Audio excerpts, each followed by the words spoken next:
तो आज मैं आप लोगों के साथ शेयर करूंगी नर्सरी का सिलेबस। तो नर्सरी के सिलेबस के लिए हम लोग में उसमें क्या क्या होता है, उसके बाद ये इसमें क्या क्या पढ़ाया जाता है और हमें अपने बच्चे को किस तरह से तैयारी करानी है, तो ये सारी चीज़ मैं इसमें बताऊंगी। तो आई होप आपको ये वीडियो पसंद आएगी, और यदि थोड़ी सी भी वीडियो अच्छी लगती है तो वीडियो को एक लाइक करिएगा। चैनल पर नए आते हो तो मेक श्योर सब्सक्राइब करिएगा। तो सबसे पहले होता है उसका हिंदी, इंग्लिश,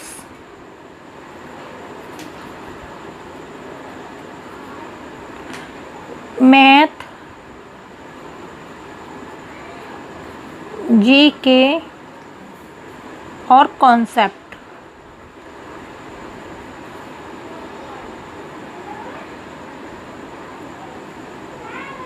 ये होता है Hindi, English, math, GK, concept. तो इस वीडियो में मैं सभी चीज़ शेयर करूंगी कि किस तरह से पढ़ाया जाता है। तो यहाँ पर मैं आपको बता दूँ, सबसे पहले हम लेते हैं इंग्लिश को किस तरह से पढ़ाते हैं टीचर्स लोग। इसके बाद सबसे पहले बच्चे को सिखाया जाता है A to Z, बड़ी वाली ABCD, A to Z सिखाई जाती है। और दूसरी सिखा दी जाती है बच्चे को छोटी a से छोटी z तक। तो ये दो चीज़ बच्चे को नर्सरी में सिखा दी जाती हैं। ऐसे नहीं सिखाई जाती कि ABCD, पहले ऐसे बहुत सारे गार्जियंस होते हैं वो इस तरह से सिखा देते हैं, जैसे कि A, बड़ी A फिर छोटी A। बहुत सारे गार्जियंस इस तरह से सिखा देते हैं, लेकिन इस तरह से नहीं सिखाई जाती है। एक सीक्वेंस होता है बच्चे को सिखाने का, वो मैं आगे वीडियो में आपको, आने वाली वीडियो में मैं बता दूंगी। तो आप लोग इस चैनल को सब्सक्राइब कर लीजिएगा और वीडियो को लाइक कर दीजिएगा और कमेंट करके ज़रूर बताइएगा आपको आगे क्या देखना है। तो ये कुछ इस तरह से सिखाई जाती है, वो मैं आपको आगे बता दूँगी। तो देखिए, पता है ABCD हम लोग जब सिखाएंगे तो बच्चे को जो बड़ी A होती है, बड़ी B, बड़ी A, C और D, ये जो होती हैं वो एक सिंपल वे में बच्चा सीख लेता है, लेकिन छोटी जो होती हैं थोड़ी कर्व होती हैं तो वो नहीं सीख पाता है, तो उसमें होती है बच्चे को परेशानी। तो उसके लिए हमें क्या करना है, पहले बच्चे को बड़ी ABCD सिखानी है, देन उसके बाद छोटी हमें सिखानी है। और एक बात का विशेष ध्यान रखिएगा कि बच्चे को हमें रिकॉग्नाइज ज़रूर करानी है, मतलब कि बच्चे को ये ज़रूर समझाना है, बच्चे को पहचानना है कि हाँ ये A है, ये B है। और लीजिए आपने ये पत्तिंग बना दी, अब ये ड्राइंग पर मत जाइएगा मेरी, ऐसे ही मैं आपको एक सिखाने के लिए कर रही हूँ, ठीक है। कैसी होती है पत्तिंग में तो भूल गई, जो भी होती है। तो यहाँ पर आपको लिखना है ABCD EF, जितनी भी जगह हो उसमें लिख दीजिए। अब बच्चे से पूछिए कि इसमें A क्या है, A कौन सी है। तो बच्चा अगर रिकॉग्नाइज यानी पहचान लेगा तो आपको वो साइन बना देगा। तो आपको क्या करना है, यहाँ पर लिखवाना है बच्चे से। एक तो ये होता है, दूसरा होता है, मान लीजिए आपने एक एप्पल बना दिया, ठीक है, एप्पल बना दिया, 2 बना दिए, ठीक है। अब बच्चे से बोलना है ये है एप्पल, इसका पहला वर्ड लिख कर दिखाओ, यानी A फॉर एप्पल। अगर बच्चा जानता है और आपने बच्चे को तैयारी कराई है तो वो तुरंत लिख देगा। तो ये बहुत सारे होते हैं। आप बच्चे को चीटी बना दीजिए, इस तरह से बना दीजिए। अब बच्चे से बोलिए कि ये पहला वर्ड बताओ, इसका क्या है, तो वो बता देगा। इस तरीके से आपको करना होता है। तो ये ABCD जो है भी है, ये इंग्लिश में बच्चे को सिखा दिया जाता है। और ध्यान रखिएगा, जब बच्चा नर्सरी में होता है तो काफ़ी सारी टीचर समझती हैं कि जो इंग्लिश मतलब बच्चे हैं वो काफ़ी सीख कर आए हुए हैं, लेकिन हर बच्चा एक जैसा नहीं होता है। तो मैं आपको बता दूं कि आप लोग उसको बहुत इजी तरीके से सिखाइए, सिखा दिया जाता है। 1 to 20 भी किसी स्कूल में सिखाते हैं और लास्ट टर्म तक 1 to 30 भी 1 to 50 भी सिखा देते हैं मैथ में। तो इसका भी कई सारे रिकॉग्नाइज कराना सिखाना है आपको बच्चे को ऐसी बड़ी बड़ी स्क्वायर वाली कॉपियाँ ही दिलाइए। इसमें बच्चे को काफ़ी ज़्यादा स्पेस मिल जाता है कराने के लिए। मान लीजिए वो इंग्लिश का सीख रहा है, घर पे कराने के लिए, स्कूल में तो स्कूल के अकॉर्डिंग ही कराना है। मान लो उनको इतना स्पेस मिल गया, अब बच्चा नहीं कर पा रहा तो उसको पता है इतने स्पेस में करना है, तो वो उस तरीके से करेगा। लेकिन जब बच्चा एकदम डायरेक्ट कॉपी में, और वो जो लाइनिंग वाली जो कॉपियाँ होती हैं इस तरह से जो आती हैं 3 लाइनिंग वाली, और हमें इसमें ही बनाना होता है, तो क्या होता है बच्चा कंफ्यूज हो जाता है क्योंकि वो बहुत छोटा होता है और उसे भी पता नहीं होता। तो इस तरीके से अब मैथ में भी हमको यही करना है, रिकॉग्नाइज करानी है। तो आपको क्या करना है, ऐसे 1 2 3 4 5, ठीक है। अब बच्चे से पूछना है इस पे 1 पे सर्किल लगाओ, 1 कौन सा है। तो यदि बच्चा जानता होगा तो वो सर्किल लगा देगा। अब उससे बोलो 4 पे सर्किल लगाओ, तो बच्चा जानता होगा तो वो 4 पे सर्किल लगा लेगा। और ऐसे ही करके आप उसे रिकॉग्नाइज करा सकते हैं। चाहे तो आप ऐसे बैलून बना लीजिए, काइट बना लीजिए। मान लीजिए बैलून बना लिया आपने और इसमें लिख दिया 1 2 3 4 5 6। अब बच्चे से बोलना है बेटा यहाँ पर 2 लिखो, तो बच्चा क्या है 2 पहचानता होगा तो वो 2 लिख देगा। तो इस तरह से मैथ में भी आपको बच्चे को समझाना है। और हिंदी की बारी, और हिंदी में बच्चे को कम से कम टीचर्स छोटे आ से बड़ी अंक तक कराना सिखाती हैं।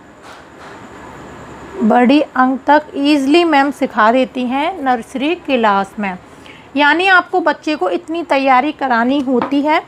तो आपको करना है, यहाँ पर बच्चे को इस तरह की कॉपी आप घर में दिला सकते हैं और इसमें आराम से लाइन होती है, तो बच्चे को काफ़ी स्पेस मिल जाता है करने के लिए। तो ये छोटा आ, बड़ा आ, और इसमें भी बच्चे को पहचानना ज़रूर सिखाना है।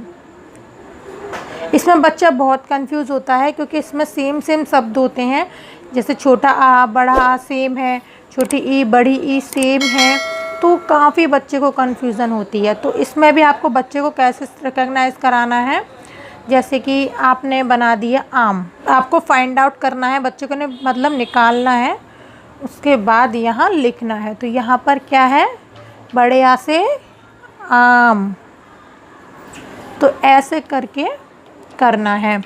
अब आपने बना दिए हैं ईख, बना दी मान लीजिए ईख, तो कुछ इस तरह से बड़ी से ईख। इस तरह से आप छोटे आ से अनार बना लीजिए, बड़े आ से आम, छोटे, तो बच्चे को इस तरह से पहचानना सिखाना है, ठीक है। तो ये हिंदी में सकते हैं। मान लीजिए आपने छोटा आ बना दिया, उसके बाद मिस कर दिया, बड़ी ई छोटी ई बना दी, बड़ी ई बना दी। बच्चे से बोलिएगा कि इसके बीच में क्या आता है, छोटे आ से अनार और बड़े आ से क्या आएगा, आम, तो बच्चा यहाँ पर लिख लेगा, ठीक है। इस तरीके से आप सिखा सकते हैं। अब चलते हैं जीके की। तो जीके में बच्चे को, मेरी बेटी को तो बॉडी पार्ट्स, ठीक है। दूसरा सिखाते हैं 5 वेजिटेबल नेम।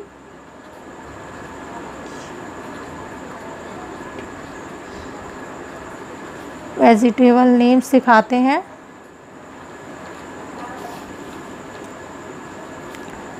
और सिखाते हैं बच्चे को फ्रूट्स नेम 5। ये याद करना सिखाते हैं बच्चे को।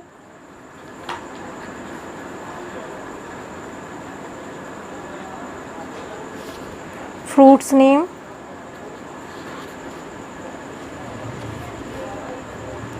5 एनिमल नेम,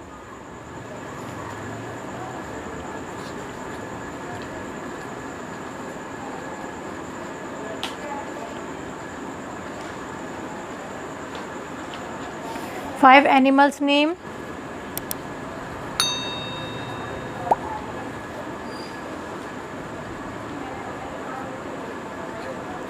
तो ये सारी चीज़ें नर्सरी में बच्चे को याद कराई जाती हैं ताकि बच्चा पहचान सके। तो ये चीज़ें ईज़िली बच्चे को मतलब याद हो जाती हैं। आपको दिखाती हूँ पैटर्न यानी कॉन्सेप्ट किस तरीके से सिखाए जाते हैं बच्चे को। तो यहाँ पर मैं आपको बता दूँ कि बच्चे को कई तरह की लाइनें हमें सिखा दी जाती हैं बच्चे को नर्सरी में ही, जैसे standing line,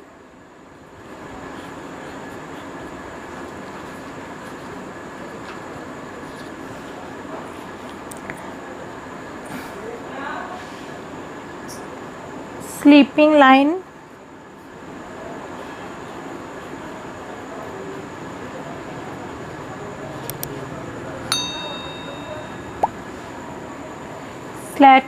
slanting line,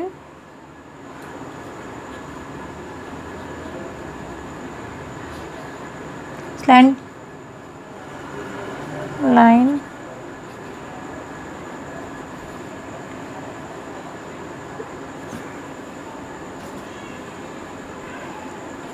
zigzag line. कई तरह की लाइन बच्चे को सिखा दी जाती हैं, जो कि जिगजैग लाइन जो कि बच्चे के आगे काम आती है। कई तरह के कर्व बच्चे को सिखाए जाते हैं, इस तरह से, इस तरह से, इस तरह से, इस तरीके से। मैं आपको दिखा दूंगी अभी अपनी बेटी की कॉपी। वैसे वो LKG की है, बट नर्सरी में भी काफ़ी तैयारी करा दी जाती है। तो ये है कुछ इस तरह की, ये बच्चे को तैयार करा देते हैं। ठीक है, तो standing line, sleeping line, slanting line, zigzag line और कर्व। तो ये इस तरीके से, तो ये सारी चीज़ें बच्चे को सिखाई जाती हैं और नर्सरी में। ठीक है, ये मैं बताती हूँ कॉन्सेप्ट जो बच्चे को सिखाए जाते हैं नर्सरी में। तो ये है, बच्चों को सबसे पहले सिखा दिया जाता है बिग और स्मॉल। बिग आप स्मॉल कर सकते हो, जैसे कि मान लीजिए मेरे पास ये स्केच है और अब बच्चे को आपने बोला बिग माने बड़ा क्या है इसमें से, और स्केच, और स्मॉल कौन सा है, तो इसका कैप। तो इस तरह से बच्चे को बिग और स्मॉल सिखाया जाता है, यानी बड़ा और छोटा। मोर और लेस कर सकते हो आप, मान लीजिए कोई सब्जी ले लिया आपने, या कुछ बर्तन ले लिए, या कुछ टॉयज़ ले लिए, एक तरफ ज़्यादा रख दिए, एक तरफ कम रख दिए। बच्चे से पूछो मोर यानी ज़्यादा कौन से हैं और कम कौन से हैं। टॉल एंड शॉर्ट, तो इस तरह से आप टॉल और शॉर्ट भी सिखा सकते हो। ये है स्केच, तो ये टॉल है, ये शॉर्ट है, मतलब लंबा कौन है और छोटा कौन है, ये चीज़ आप सिखा सकते हो। उसके बाद फैट एंड थिन, यानी मोटा और पतला। मोटे पतले को भी आप ले सकते हो, कोई मोटी चीज़ है या पतली चीज़ है उसको ले सकते हो। अप एंड डाउन, तो अप एंड डाउन आप स्टेयर से सिखा सकते हो। फुल एंड एम्प्टी, यानी भरा हुआ और खाली है। पानी की बोतल ले लीजिए, ठीक है, पानी की बोतल है, भरी हुई है, खाली, तो उससे इस तरह से रिकॉग्नाइज करा सकते हैं। हैवी एंड लाइट, भारी और हल्का, तो वो भी आप बोतल से करा सकते हैं। तो ये 7 चीज़ें बच्चे को छोटे पर ही सिखा दी जाती हैं नर्सरी में ही। तो ये था कुछ लेटेस्ट सिलेबस जो कि मेरी बेटी को भी कराया गया था, तो मैंने आपको साथ शेयर कर दिया। अब इसकी बुक है ABCD capital letter with activities. तो यहाँ पर दी हैं, देख ली, लाइन दी गई हैं। वर्टिकल स्ट्रोक यानी स्टैंडिंग लाइन, स्लीपिंग लाइन और स्लेटिंग लाइन, और सर्कल और सेमी सर्कल देख लीजिए आप। सेमी सर्कल यानी curved strokes, circle, standing strokes, slanting lines, horizontal strokes, sleeping line और स्टैंडिंग लाइन, वर्टिकल स्ट्रोक। तो इस तरह से को बहुत इजी रहेगा बच्चे को पढ़ाना। तो उम्मीद करती हूँ कि आपको ये मेरी वीडियो पसंद आएगी, और यदि वीडियो थोड़ी सी भी अच्छी लगती है तो वीडियो को एक लाइक करिएगा। चैनल पर नए आते हो तो प्लीज़ सब्सक्राइब करिएगा और कमेंट में मुझे ज़रूर बताइएगा। तो चलिए अब मिलेंगे नई वीडियो के साथ, तब तक के लिए बाय एंड टेक केयर।